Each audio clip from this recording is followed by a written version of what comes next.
Hiya everyone, welcome to the 8-Bit Mechanic Show. My name is Mechanic, and today's show is sponsored by the United Auto Technician Group. In a world of flat rate pay, warranty pay times, and ever-complex electrical systems, give yourself a paycheck guarantee. Ask your employer to sign you up on your behalf, or join individually. To learn more about the member plans and pricing, visit their website at www.uatg.org.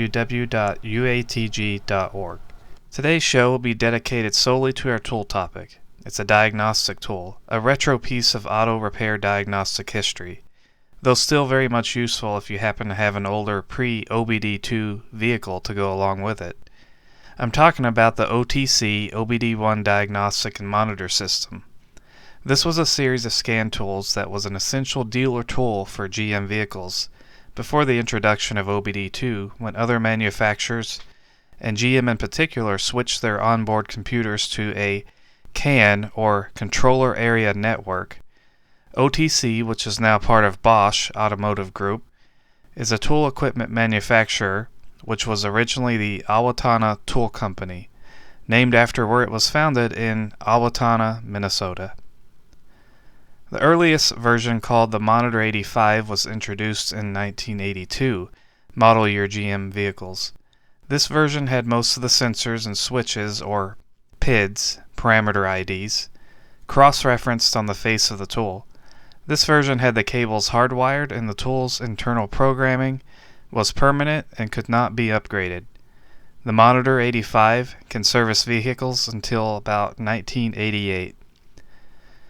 The OTC Diagnostic System later versions were called the OTC 2000, 4000, and the 4000E. Most of the later versions had the capability of hooking up to the OBD2 16-pin standardized connector and could read data and trouble codes from airbag, transmission, anti-lock brakes, and air conditioning systems at the time, using removable software cartridges and a series of different cables and cable inserts. These OTC diagnostic systems were very sturdy and nearly indestructible, as they were designed for the harsh shop environment. I mean, everything was made sturdier back then. As before 1996, when the OBD2 16-pin diagnostic connector was mandated primarily for emissions testing, the OTC diagnostic system had a lot of adapters kept in the large plastic storage case it came with. These adapters were for the different vehicle manufacturers, as before 1996, no two manufacturers had diagnostic ports that were the same or even in the same location on the vehicle. There is an LCD display that presents the information and data that the mechanic would need in the form of 4 lines of scrollable information, or up to 8 sensors, or PIDs, at one time, and graphic notations as well. These PIDs can be changed as needed. They also include a help function, information about the abbreviations used, expected ranges of the data, specifications, and some have the TSBs either displayed or referenced on the tool. The later versions were capable of multiple languages and guided path diagnostics. Guided path diagnostics is referred to as Pathfinder. This Pathfinder feature is very useful for the beginning diagnostic mechanic to keep them organized and focused.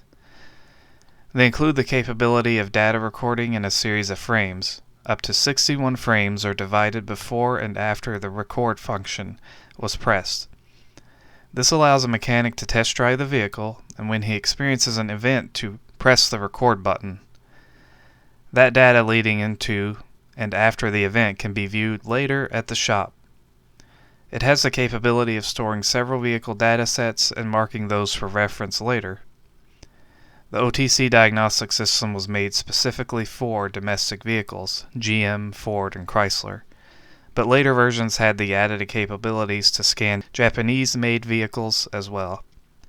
Development of the scan tool ceased in 2002.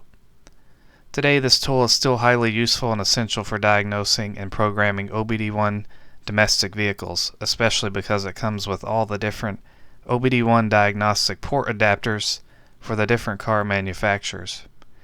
The tool goes for about $100 to $200 from online sellers. Well, that does it for today's show.